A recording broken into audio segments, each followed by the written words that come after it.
ए भाई, जब तू नहीं नहा रहा है कम से कम नल तो बंद कर दे। ये गवर्नमेंट का पानी, मैं नहाऊं या बहाऊं? तू क्यों बीच में दखल देता है? एक मिनट, ये पानी ना मेरे काम आ रहा है ना तुम्हारे काम आ रहा है। अरे किसी का भी काम आ गया, तू बीच में जो होशियारी दिखाता है, क्या अपने काम कर। एक मिनट, क्यों पानी का खून कर रहे हैं आप? पानी गिरता है तो गिरने दे, तेरा बाप तो क्या जाता है, तू अपने काम से जाता है कि नहीं? हाँ, अबे साले, बाप का नाम लेता है? हाँ? चल बैठ नीचे नल के, नहीं तो जमीन में गाड़ दूंगा, समझा? यार विजय, ये तू क्या कर रहा है? अबे गेंडे, आइंदा अगर कभी मैंने देखा कि नल से पानी बह रहा है और तू साबुन लगाकर किसी से शेर शायरी कर रहा है तो तेरी ये चर्बी है ना, पिघला कर रख दूंगा, समझा? विजय, पानी जैसी छोटी चीज के लिए इतना गुस्सा? हाँ, ये छोटी सी बात नहीं है मेरे यार। अगर तुझे इस बात की गहराई को समझना है तो चल मेरे साथ मेरे गांव में। मैं तुझे पानी की एक एक बूंद की कीमत समझाता हूँ। अरे जीने के लिए जितना जरूरी खून होता है ना, उतना ही जरूरी पानी होता है।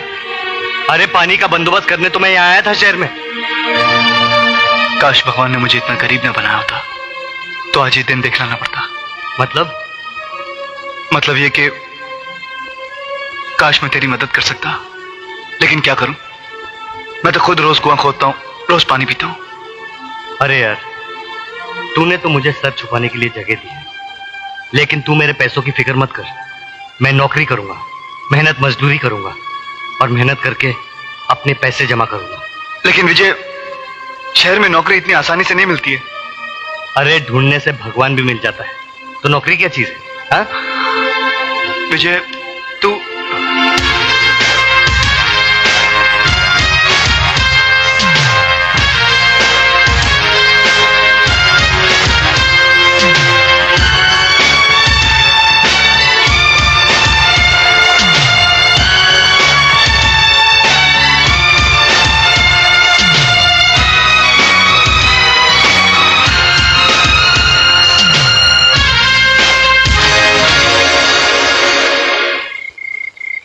क्यों विजय मियां, आखिर नहीं मिली ना नौकरी? अरे नहीं मिला तो क्या हो गया मैन, आज नहीं तो कल मिलेगा, कल नहीं तो परसों मिलेगा। जॉन अंकल, नौकरी कैसे करेगा जब सेहत ही नहीं रहेगी? क्या हो गया इसकी सेहत को? सुबह नाश्ते के बगैर चला जाता है और रात को भूखा सो जाता है। देखो सनी बॉय, ये भूखा रहने वाला मामला बिल्कुल रॉन्ग। देखो, मैं तुम्हारे लिए खाना लाई हूँ और थोड़ी सी खीर।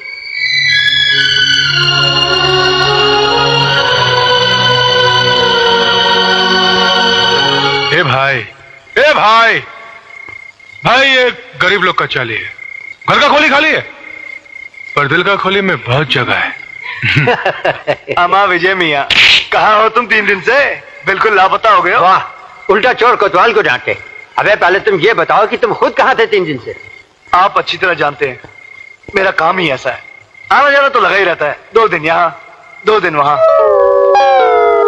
चल, अगर तुझे भी भूख लगी है तो 2 निवाले तू भी खा ले। अबे चल जल्दी, चल जल्दी।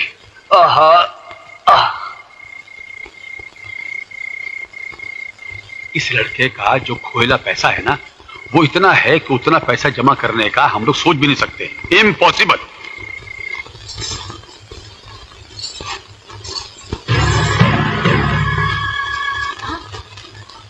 अरे राजेश्वर भैया, आप?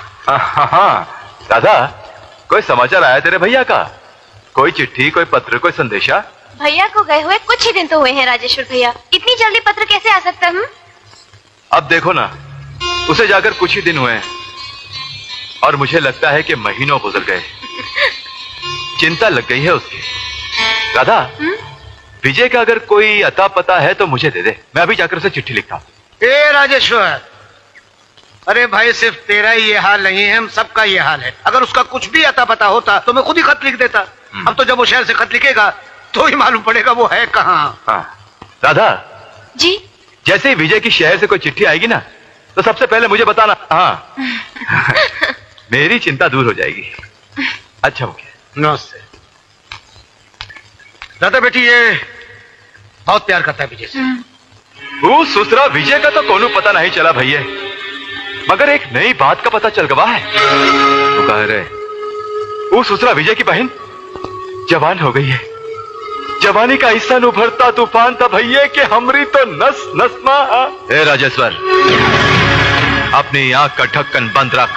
हाँ, आंख रख सिर्फ गांव की जमीन पर। हाँ, जिस दिन वो जमीन हाथ लग गई, वो नई नई जवानी से गदराई हुई लौंडिया को भी सलटाई देंगे। हाँ, सलटाई देंगे।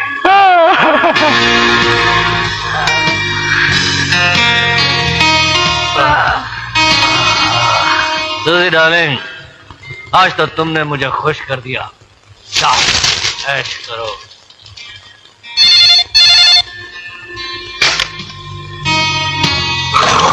हेलो लंकेश्वर।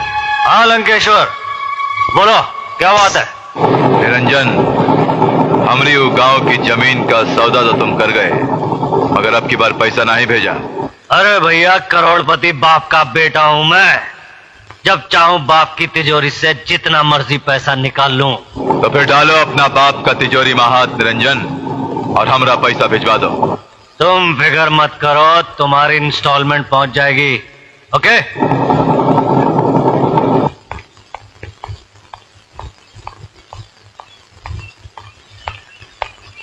निरंजन।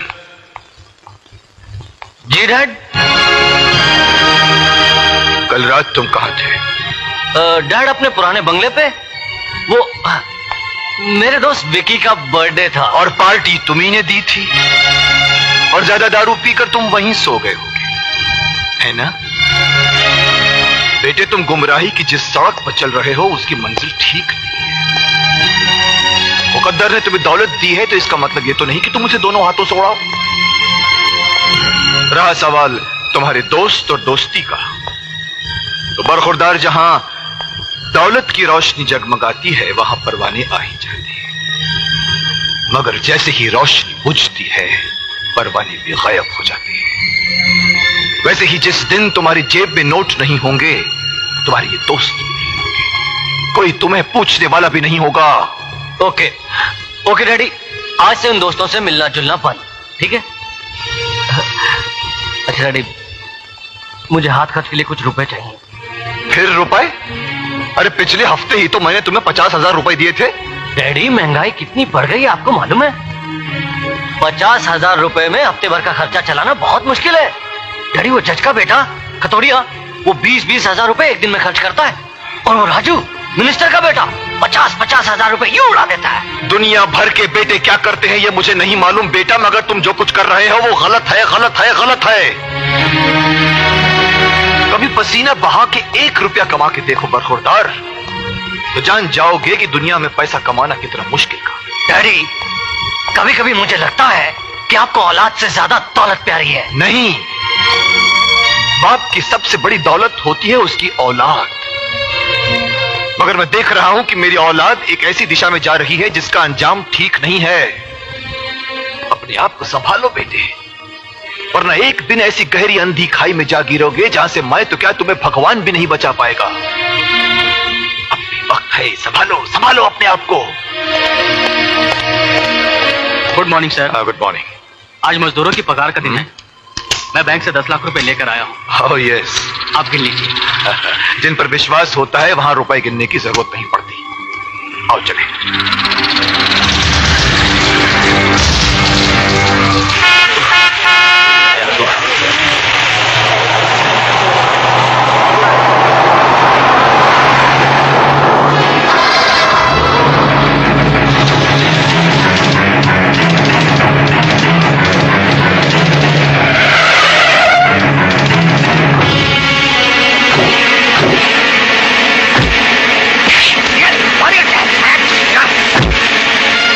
दे दो, वरना तुम्हारा आदमी का गर्दन काट जाएगा।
ये रहा आपका बैग।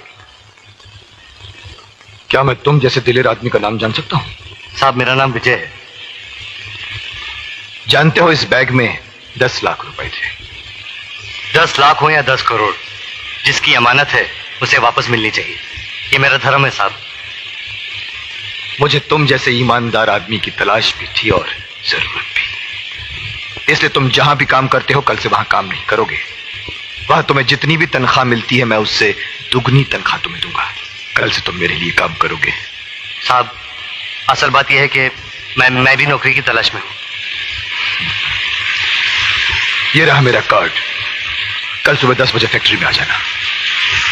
साहब, मैं समझ लूं कि नौकरी मिल गई?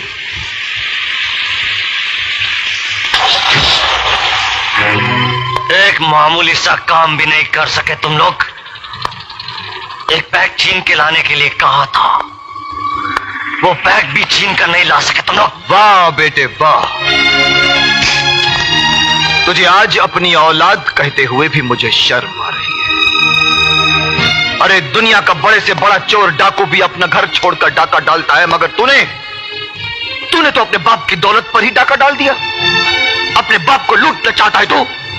बाप जब बेटे की फिक्र नहीं करता तो मजबूरन हम जैसे बेटों को ऐसा रास्ता अपनाना ही पड़ता है। खामोश।